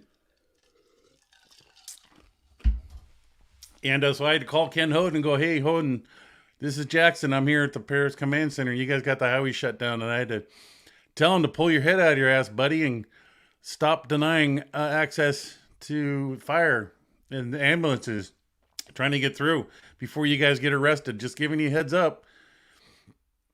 They hated that I had that authority over them. So I think that may have had something to do with why I no longer work there, because a series of events happened that had Scientology written all over it. So, okay, Mandy. Well, thank you for having no disrespect. That's pretty goddamn cool of you. Yeah, the dispatcher's job. Yeah, sweet and salty. It is a tough job. Yeah, I gotta tell you, incredibly hardworking folks. Um, okay, I'm trying to I'm trying to get back to. Oh, geez, there was a question. I made the ornaments for you. Okay, there was a question in here that I'm trying to get back to. Okay, there we go, lady. Uh, question. You spoke about this before. Please elaborate on security incidents where anyone actually trespassed at Inn, what they were up to, what happened, and did you ever summon Riverside Sheriff? So, okay, interesting topic. Yes, I'm an hour and 15 minutes in. So, yes, security incidents. There was a number of them, not a whole hell of a lot of them, but over the years, there were significant incidents. I'll tell you some of the early on ones, and I'm talking the early, uh, the let's see, the late '80s. Yeah, the late '80s and mid to late '80s, when security had been first developed and established at the Ent base and in the Sea Organization. I distinctly remember one where I sent. We had a very crude, but part of the originally established idea of what our security system was going to be like, where we had underground microphones and fence shakers, and we didn't have lighting established actually on the fence line of the perimeter. They were on nearby buildings. So the closest building that we could have access to electrical source is where we'd put the big floodlights that we could manually turn on and off when an alarm went off to light up the area. So it was kind of distant lighting and poorly lit, but nonetheless, out in those very dark areas, the lightings would be there. So one time there was an alarm out back of Massacre Canyon Inn that one of our guards, Jay Griffin, went out there to. And, excuse me, he was confronted with four individuals dressed in all black, and they encircled him. Now you got to picture this in a very remote area. Gilman Hot Springs is very remote, very quiet, very dark area. Not much outside of this compound. So at night, when all lights and everything are off, it's very quiet, and you can hear all the sounds in your own head. So here's Jay Griffin, a very tall, kind of lanky, goofy, dorky guy, got to say, just by demeanor. He was always really fun. He goes out there and is confronted with four guys dressed in all black. And I'm talking all black. What it turned out to be was ninja suits. And they had the shoes, the gloves, everything. And all they had was a slit. So everything else was black. So you couldn't even see them for crapola. So they made their presence known and scared the living crap. And I just remember Jay screaming over the radio that there's four guys here. They got me encircled.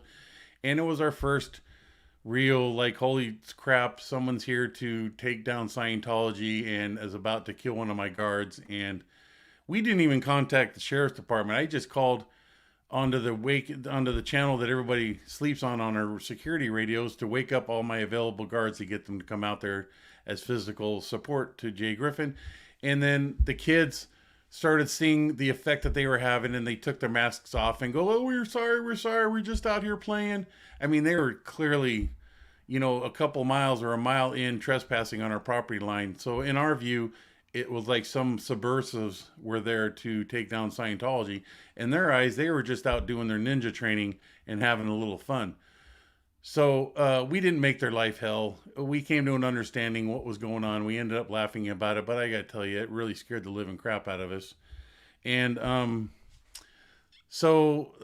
eventually we did have some folks that actually jumped our property fence with intent to create harm, not specific, but just to kind of fuck things up and disrupt of our waves and scare us.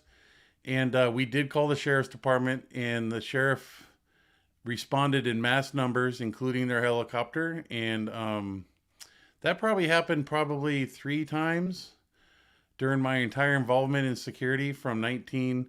And I say 3 times as a nighttime incident where it was taken more as a concern of penetrating our perimeter, to come in and pull wicked moves. So yeah, we would have, there was about 3 times we had a pretty massive response from Riverside County Sheriff to our 911 call for help. And as time went on and those 3 incidents occurred that I specifically remember, a lot of interaction and friendships were established with patrolling deputies who would come by and hang out and back up and sit there and park in front of our booth during their shift and just sit there and chit chat with us. We were fellow law enforcement per se, so we were kind of in the brotherhood. So they would just sit there and chit chat with us.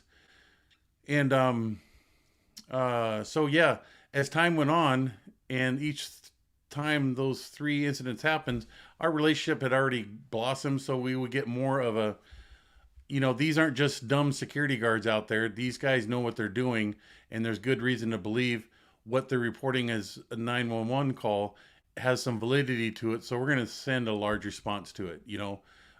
There was no crying wolf in their eyes, understanding to undermine a public servant response out there. So, yeah. A lot had happened. There was a time in which Dave had tested, unannounced to me, testing my security force, me and my security force's loyalty to not only the property but to him specifically, of keeping him safe and protected. So Dave had set up a number of private investigators to come out at nighttime and penetrate my property. And it was done 2 different times. The first time almost resulted in a death, in that I had a gun loaded, 45 pistol pointed at 2 unfamiliar individuals right outside the perimeter fence of Dave Miscavige and RTC's offices. And in my mind, I was being confronted with the ultimate demand of what was asked of me to be the ultimate protector of Scientology and its leaders and the future of Scientology. So I was of the mindset that what was happening on display before me was real, and it was a true threat to the existence of Scientology. And I was clear that I was not disabused, that this is a drill. There was not even a slight thought in my mind that this could be a drill. So relax your established security procedures you're about to execute. Nope. In my mind, I had resolved that this individual is approaching me. They're on my property. I've asked them to leave. They have not left. I repeat my commands for them to leave. They kept approaching me. My gun safety was off. I had our pistols were loaded with hollow points, and can I not with hollow points and not hollow points. And we would load, right now on the fly, I'm a little questioning whether we will put hollow points as the first 2 rounds or regular bullets, full metal jackets is the first 2 rounds, because there was a series of, we were taught and learned that you want to consider if you're going to pull the gun on somebody, you want to consider the loads that you have in that gun. So, um, two shots of Full Metal Jacket would penetrate, but not completely maim anything, as opposed to hollow points. Hollow points are by design intended to completely kill once on impact, whereas a non-hollow point, a regular Full Metal Jacket, would just mostly penetrate and travel through and through on something, whatever you shot. So our guns were loaded with that in mind. So I remember thinking two to the chest, one to the head, and the two to the chest was the attempt to stop. The third shot would be the intent to kill and completely stop. And I need to mute just.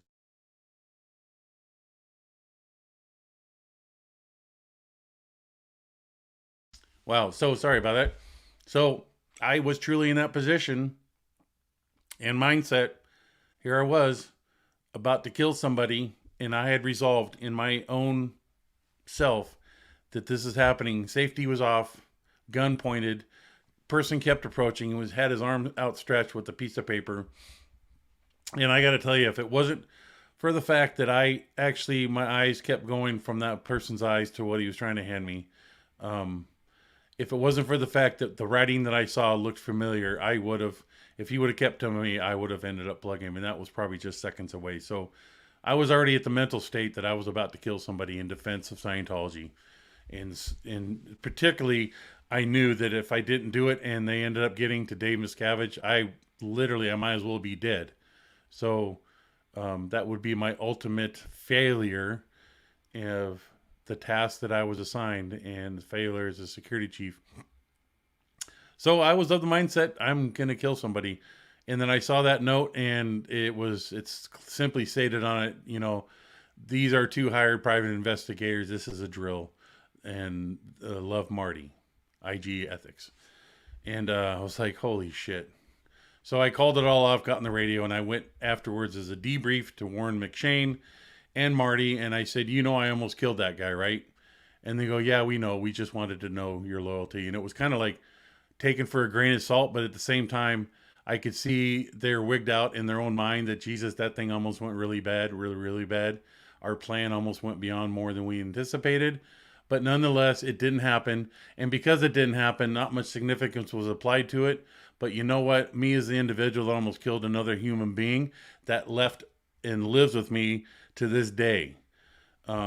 So there was that impact that they didn't take nor care about. But nonetheless, I almost killed somebody as the Ant Base security chief. And that is a fact. That is not a dreamed incident. That is not something that I morbidly just created out of my a-hole. That is a fact. Yes. So didn't summon the Riverside County Sheriffs at that time because it was all happening so fast. Um, uh, that's what happened. So there's that. So, okay. Oh, hide current question. Let me see if I can go back. I hope that answered. Do you know? Okay, here's another one. MacD, do you know who took over your role after you left and who's doing it now? Yes. At the time that I left in 1990, was taken off as security chief in 1996. I want to say it was April of 96. Uwe Stukenbrock, Larice Stukenbrock, Dave's current fuck buddy. And I'll just be blunt about that because I'm an hour and a half into it. And Dave's married to Shelly Miscavige, and he's screwing around behind her back. And that's his current leading lady. So Uwe's, Larice's husband at the time, Uwe, he was a security officer of mine. He was a deputy security chief, and he took over. And eventually he himself fell out of favor, and it became Kevin Catano, who is to this day who I know to be the security chief. So there's that. See, I look like we both taught each other something new today. I had no idea that a Full Metal Jacket was a bullet reference. Face blue smiling. Yeah. Yep. Let's see, question. Okay, so that was MacD. I already answered it. That's insane. Let's see. This is wicked and cruel. Yep, I'm just so glad it worked out. You're telling me. Imagine, I don't know what my life would be like right now having that. Even if I were to come full circle of the consequences of having killed another human being, what it would be like as a human being to walk around knowing that on my conscience, because you can't undo that. So I'm glad I didn't have to. I certainly came motherfucking close, and I consider that almost just as well as is having done somebody without having to say that I did. So what do you say to that, right? Juliana, uh-oh, hot dog. The Onion people are going live and Jackson's still on, and I want to watch and support both. Uh-oh, so I'm now in confliction with, oh, that must be Mark and Janice. So going live and Jackson's still on. So browser is open. So I'm guessing, oh, geez, I don't like being in conflict with my brothers and sisters. So I have already gained an hour and a half of your folks' time. This was my first live. I finally pulled the trigger. Um, I let me see how many people are here right now. Maybe already people are floating off. And let's see. Let's go back to my live and see how many people are watching. Current views 136 people. Wow, so there was more people than when I started. Anyway, so boy oh boy, yeah. This has been an experience, I gotta say, and I will get better. I'm sorry for whatever. Um,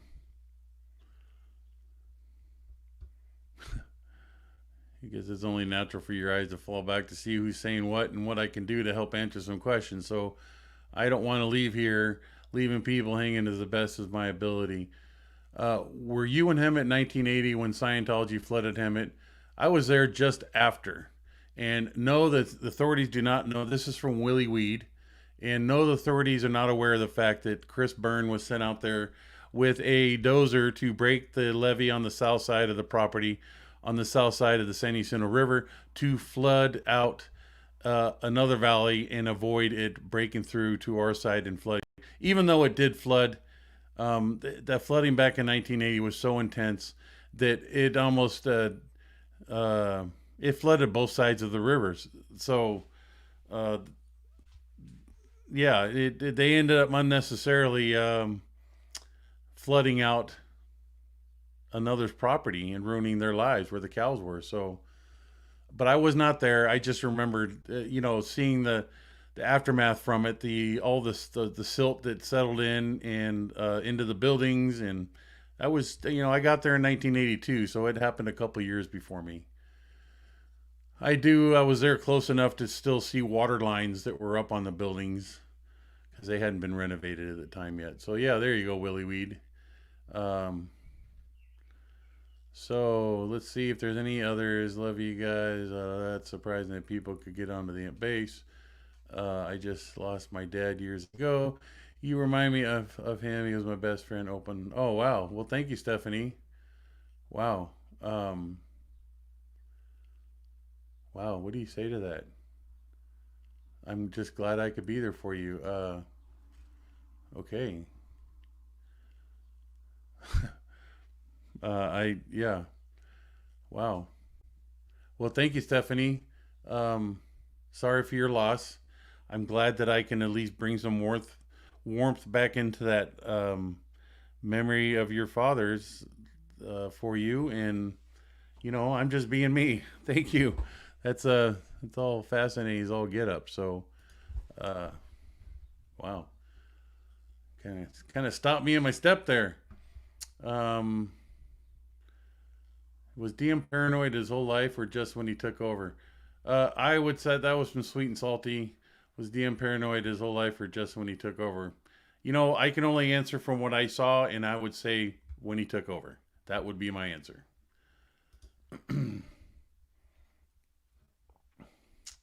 um, let's see. Jen, my toddler is in a firefighter obsession phase right now, and I would be so proud of if he was drawn to that career path Jackson Well, thank you so much for being a treasure, and it would be a beautiful career. I got to say, it is one of the last jobs of today's world. I can't say one of the last jobs, but I guess a public facing job. Law enforcement is just as equal. A lot of things politically to be said about it, but the fire service is genuinely full of people who genuinely love to do what they do, and if someone has a big heart and a passion to be a public servant and do it genuinely, not judgmental in any form or way, and loves helping mankind, that's where to do it. So it takes a lot. It's a merit based system. That's the other beauty about it, is you can't bullshit your way into responding to calls. Um, you have to prove your ability and your strength of being able to perform as a public servant. And like I said, it's no bullshit. And it's not as though you're being judged as you are in the Sea Organization at any time. You are being helped and guided 24/7. So you're full of other people there to do the exact same thing, making it fun and full of passion and very tragic. But everybody looks after one another, and it is a challenging environment. There's Marilyn. Hi, Marilyn.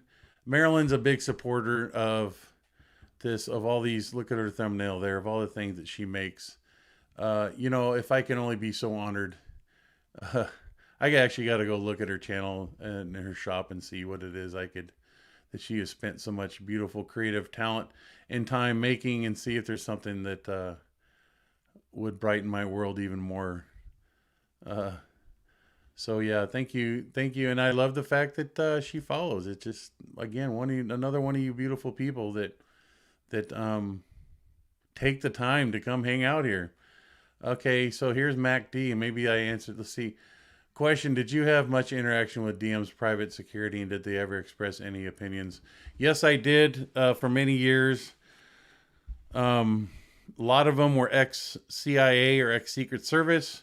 I got to learn about a lot of things just in the dead times while we're standing outside the door. Dave's inside doing what he's doing. But these guys would tell me stories. I learned stuff about Hillary Clinton. Um, what's his name? Jesse Jackson. Is it Jesse Jackson? One of those outspoken. You wondered how this guy got in a position. Was it Jesse Jackson? I think it is. Yeah. I got told stories about the stuff that they got to witness standing there outside these people's doors, and not much of an outside world got to witness. What kind of devious things Hillary Clinton would be up to, or Jesse Jackson was not what the world perceived him as because of the things that they saw him do. And yeah, so there's Goldie saying at 2:05, so 3 minutes ago, peeling onion when this one wraps. Oh, okay, so she's gonna move over. So I guess I'm gonna have to uh homeboy wore combat boots to the beach. Jeez, I love these titles. Uh Hi, Matt Elliott. It's okay if you're late. Jesus, I was screwing things up just to get to this point from the beginning. An hour and 38 minutes ago, kept a bunch of people hanging thinking Serge and I were going to be live. We have yet to figure out how to get each other's channel, YouTube channel, showing us both.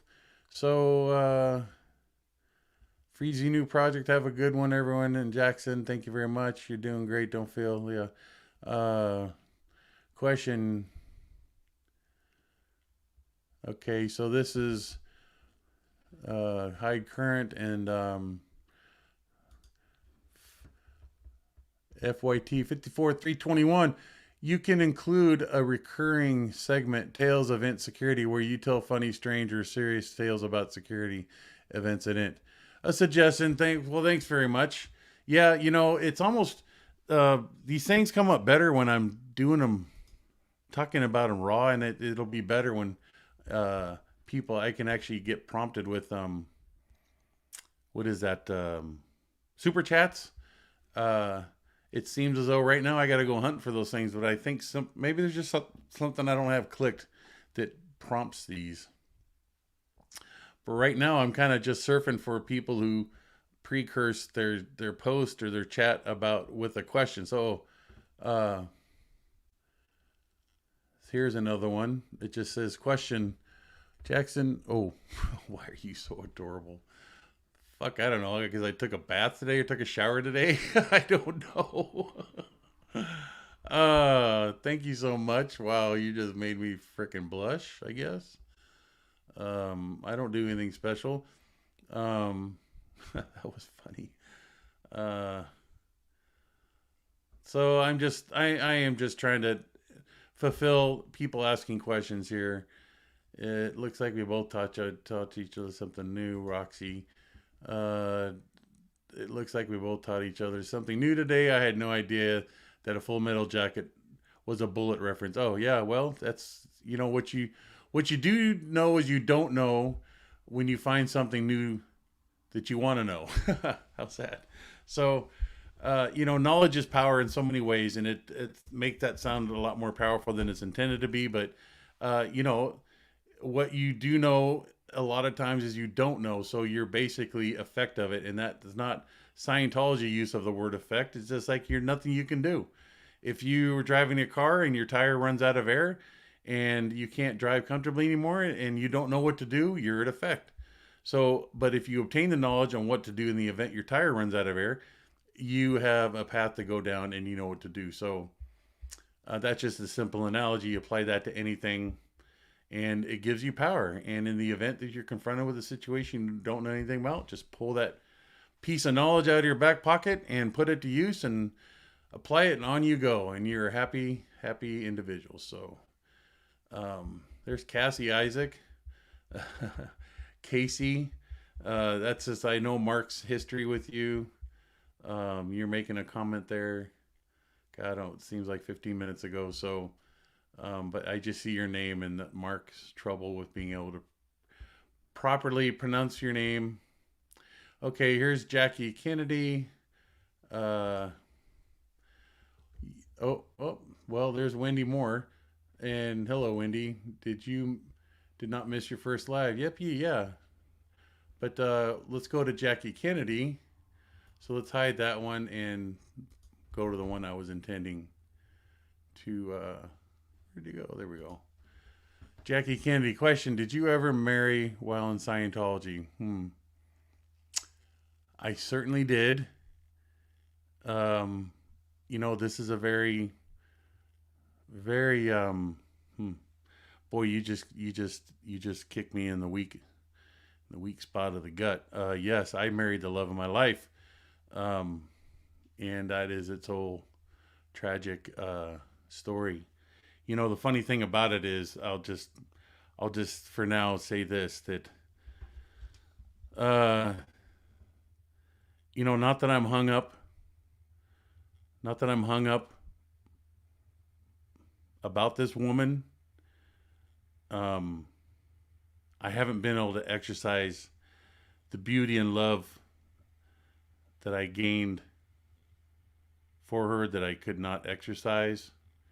And I guess right now it's just all in reserve to be able to give that to somebody else. I don't know. What do I say? I'm not, that's a very, I have a whole lot of love and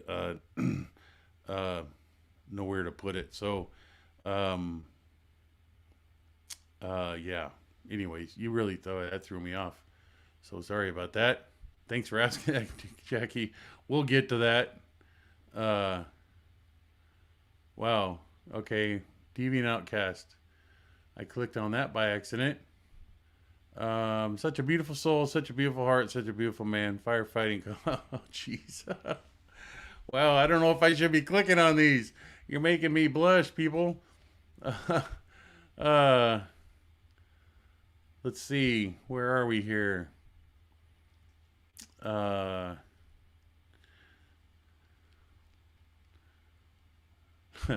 Buffy Lynn. Okay, we all love you, Jackson. Stop calling yourself bad names. Isn't that in theater or some shit? Yeah. Yeah, I don't know what it was I was saying is some bad shit, but sure. Yeah. I guess I'm a little hard on myself. I don't intend to be. I know what you're saying. It's just that was a very disturbing moment in my life. And as far as I'm concerned, people can go fuck themselves if they think and express themselves that I'm stuck or held up at something, because I'm not, with that regard. But I know I'm not the only one that's experienced such a feeling and deep seated, deep seatedness about it. So yeah, hey, it is what it is, right? That's actually not even the right thing to say. It's not that it is what it is. It just is something very powerful and very personal. But yeah, there we go. So um, let me see if I can find another question here. Uh, did you? Okay, so I answered. Yes, I definitely married Jackie. I just ran across your question again. Uh, yeah. Jesus, man, that really. I did not expect that to get injected into this effort today. So sorry. You'll be sending all. Let's see. Holy bejesus. Okay. Question. Let's see. Okay, so interaction with Dave's private security. That's the last question that I can see here, people, without boring you, me scrolling through stuff. Um, like I said, one day I will have uh, the super chats and all that, which seemingly, to my understanding, get clicked on and prompted up, um, and make it easy to identify and just click through and address all these questions that I just I so enjoy and adore the fact that so many people take the time to come here and listen to anything or stuff that I have to say or others have to say, and I want to do the best I can to answer your questions because oh, okay, Johnny and Jenny Gaines. Here's a question. Um, Question: got here late. Was DM brutal with me? No, I have a very big. I'm a 6'3" guy compared to 4'13" Dave Miscavige. I was a physical presence to him, so um, I don't think. Yeah, I was never in a position. Oddly enough, the guy never as much as the shit that he would say, he never gave me a hard time. He did twice tell me to my face that I was responsible for the first time that I heard it. I thought there was no that's saying something as part of time, but he told me I was responsible for the worst out security in the history of Scientology, and it was like, I got it, sir. And I just turned around and took ownership of it and corrected it. I never got in trouble. The second he said that to me again, and I couldn't believe that him, maybe he didn't realize it at the time, but I was surprised again that I did not get in trouble. But I just took ownership of it and fixed it. And, I definitely witnessed him beating on people. That's what I can tell you. But Dave was never brutal with me. There was many a time where we'd be both standing there just by ourselves together, like waiting for a car to show up or cross the street or something. And I remember one time, he made a comment about the Doc Martens that I was wearing. He was like, "Hey, those are nice shoes." I said, "Yeah, they're Doc Martens. They're the most comfortable shoes I ever wore." And it seemed like it was new knowledge to him about how comfortable they were, but nonetheless, just a bunch of little crappy stuff like that. The old mute button. Um, yeah, there's Warby Jackson could punt him like a football. Yeah, well, I certainly could. I'll tell you that. I'd punt him right through the uprights, buddy. That was funny. Thanks for that. Holy shit! I just love sudden fucking bursts. Okay, Dave was secretly a little scared of you. I look back at it. It's hindsight's 2020, but I would say I had that going for me because I've heard other people who were just intimidated by my presence since in completely disrelated settings that I found trouble living in life of how do you overcome that? I am what I am. So um, they're scared of me only because they don't know me. And I do know it worked for my wife at the time. I know she kept expressing how just by that alone, made her feel safe. You know, I don't know. It was just something that came with the package. So, um, Deviant Outcast. What's this? Wow, 6'3". Ooh, what would I say? I'm kind of starstruck. What does that mean? Deviant Out. uh, well, I guess I'm the only one references 6'3". Nothing to be starstruck about me, my friends. I am just me. Um, let's see how many people we got. 109. So that viewers are starting to fall off here. I'm a little concerned. Um, Catching up in Janice Mark with Mitch, part one was much better. Yeah. Carla. Hi, Jack. Hi, Carla. Uh, Ruby. Hannah going back to the beginning to catch up. Uh, Gosh. I wish there was a quicker way of scrolling through this without it being. Uh, you tell it. Oh, hey, Nora. Oh, no, Nora. Yeah. I got to tell you, she and I are geographically close. I don't know why the hell we don't hang out more, but love me some Laura. You know, when she's posting like that picture in her thumbnail, I'm trying to figure out where in town she is. So it's kind of a little my secret of what's going on. I can tell which road she's driving on or what's in the background. It's like, oh, that's where she's at. That's my little fun. But I love me some Nora. She used to work at a Starbucks at one time, and the job I was doing, I was so intending to pull up one day and just be a customer of hers and have a great laugh. And you know, just for the, I so wanted just to be there for the fun factor of it and just go, hey, Nora, it's Jackson. Um, let's see. Okay, Matt Elliott. Question: can I get your email? Would like to share with some pics of my dad's funeral. He was a firefighter for 30 days, passed away due to cancer, but considered. Yes, Matt. My email is, funny enough, firefighter, the number 0 and the number 2 at outlook.com. So firefighter, the number 0 and the number 2, all is one. So firefighter02 at outlook.com. And I look forward to that, my brother. Sorry about your loss. I do have to say with that, some pics of my dad's funeral, I'm assuming that there was a full service. I don't know if your father passed on when he was on duty or still actively part of the department he was part of.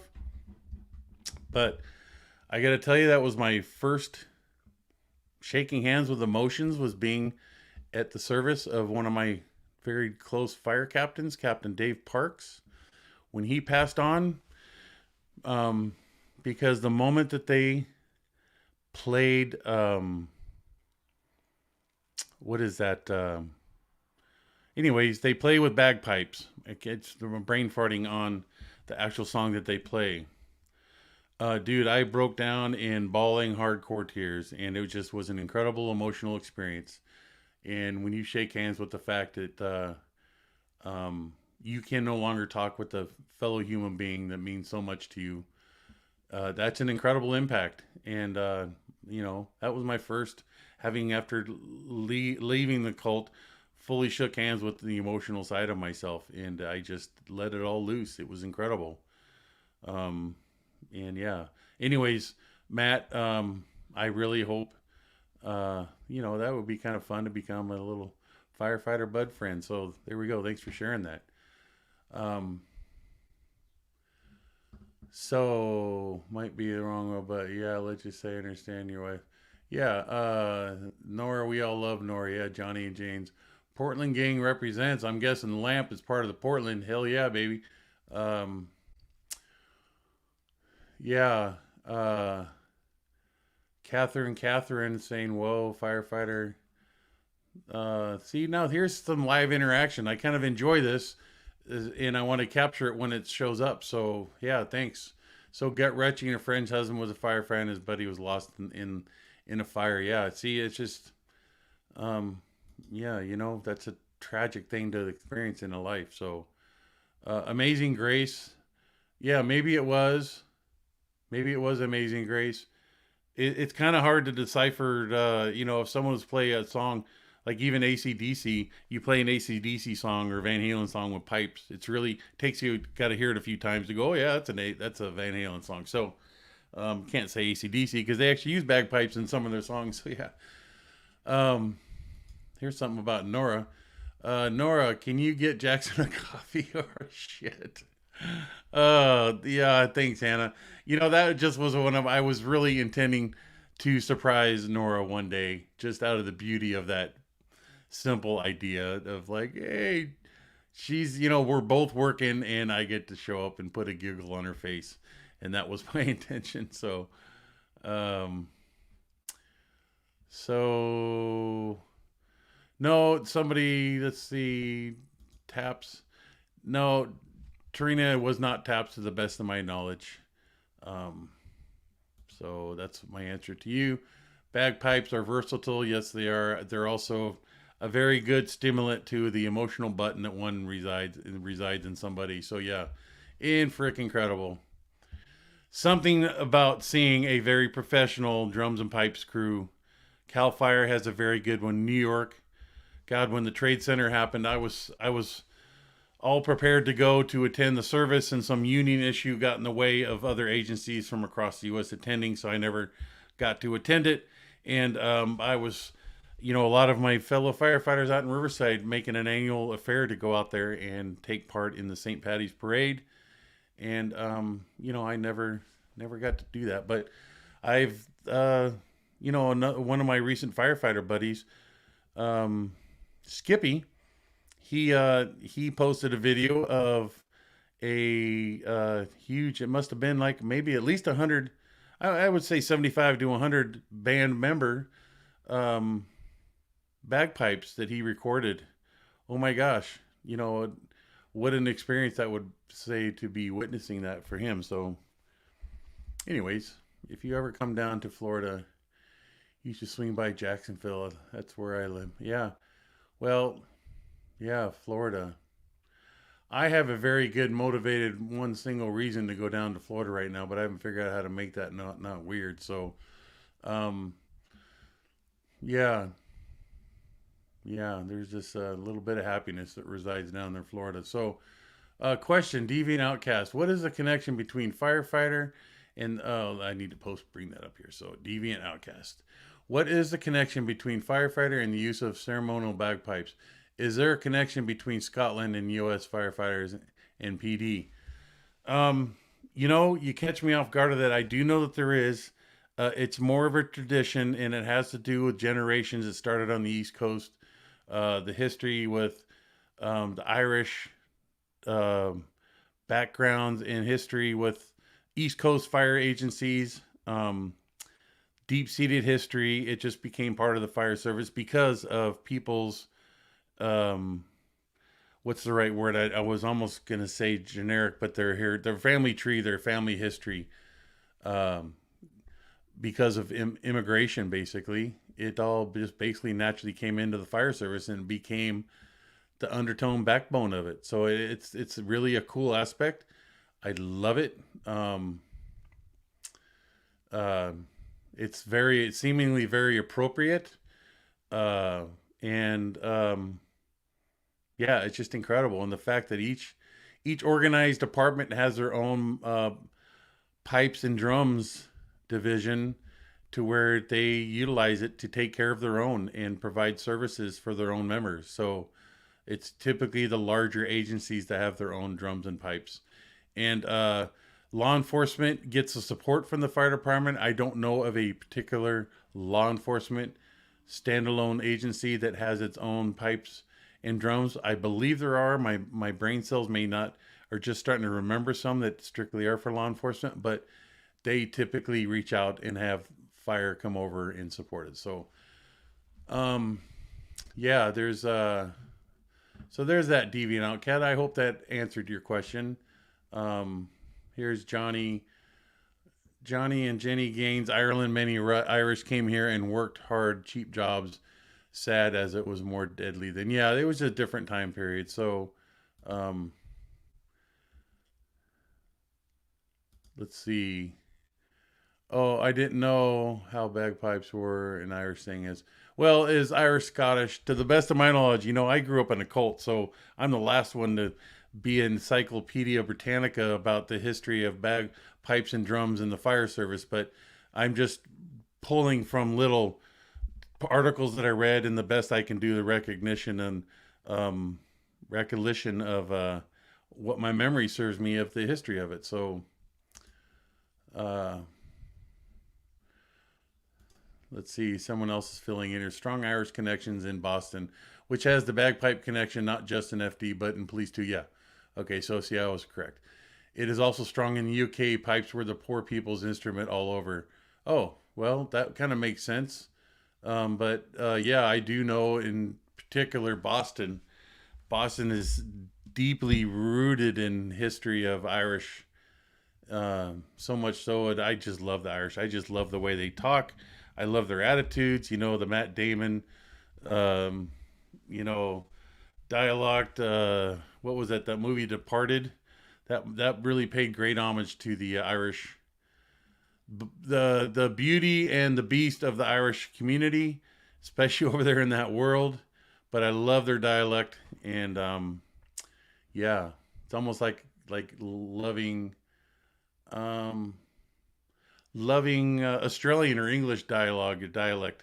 I love those too. So um, funny thing is, I know the Boston's. There's people from Massachusetts. They say "go fuck yourself" as a greeting in the morning to how you're doing. So yeah, Matt Elliott says there's Braveheart. Yeah, Braveheart was another one.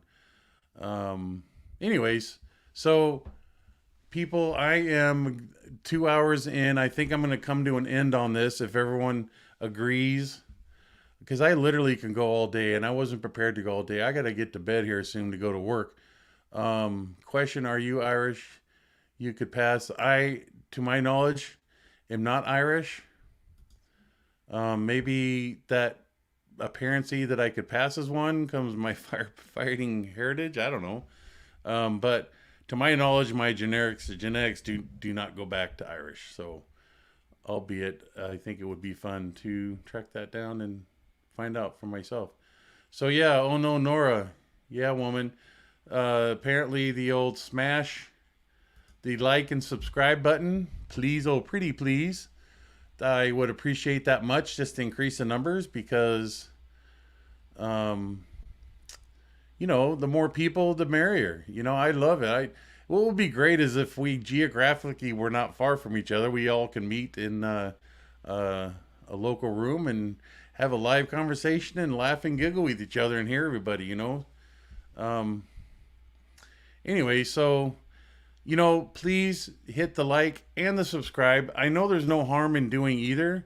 It's just I kind of am making my pre-plans of what to do here based off the fact that people have done that. So if you want to get notified of when I'm going to show up next, I'm going to learn how to make this smoother for myself. Just come on and do this, and hopefully kind of announce, give you guys some heads up on when I'm coming, and stick to that schedule and come on live and have some good giggles with everybody. Okay, so um, yeah, in the meantime, I had fun these 2 hours just kind of haphazardly dancing around different questions. And there's somebody, oh, you're in Carlsbad, Jenny and John Gay. Okay, so yeah, um, nighty night, Hannah, and Carlsbad, and peace and love, Catherine. I really appreciate it. It's so humbling that there's people out here genuinely just hanging, and we're sitting on the porch sipping on some tea or some brewskis and having a good laugh, talking about some miserable shit, but laughing all the way about it. So, um, all right. Anyways, there you have it. And thank you so much, Deviant Outcast. Best Saturday night I've spent in a while. All thanks to our dear. Wow. Well, thank you. That's very kind of you. Wow. Uh, I don't know. What do you say to that other than thank you? Thank yous are never enough to fulfill the power of what was just communicated to you. So we had fun too, Jackson. Sleep well. Yeah, I will. Thank you, sweetheart. Stacy Spiria. Stacy, there must be a way to pronounce that, making it sound cooler than the way I'm saying it. Jackson, thanks for your first live. It was great. You're welcome. You're welcome, Cassie. Casey. I'm going to say Casey. No, well, you know what? I'm going to say Cassie because the ASS is highlighted, so it's ass. So Cassie. um, have a good night, Jackson. Yeah, thanks, Mark, for hanging out. I'll see you on the emails. And, okay, everybody. Maybe I'll just end this at exactly 2 minutes, 2 hours and 5 minutes. So I got 10 seconds left. I really enjoyed your company, everybody. Would love to see your face. But thanks for making the comments that you all do. And hello, Finland, fire kiting to hey, past midnight here. And thanks for the great first light. Yeah, I'm going to also take into account other people around the world in terms of the time period. So 2:30 my time. There's people in Finland. Yeah, just past midnight. So I'll take that into account. All right. Can't wait for more. Yeah, I can't wait for more for me to figure out make this better. So, and to show you some pictures and shit of the past. All right. So, peace out. Again, thanks for hanging. So, bye everybody. Bye-bye. End broadcast. You're going to hear me do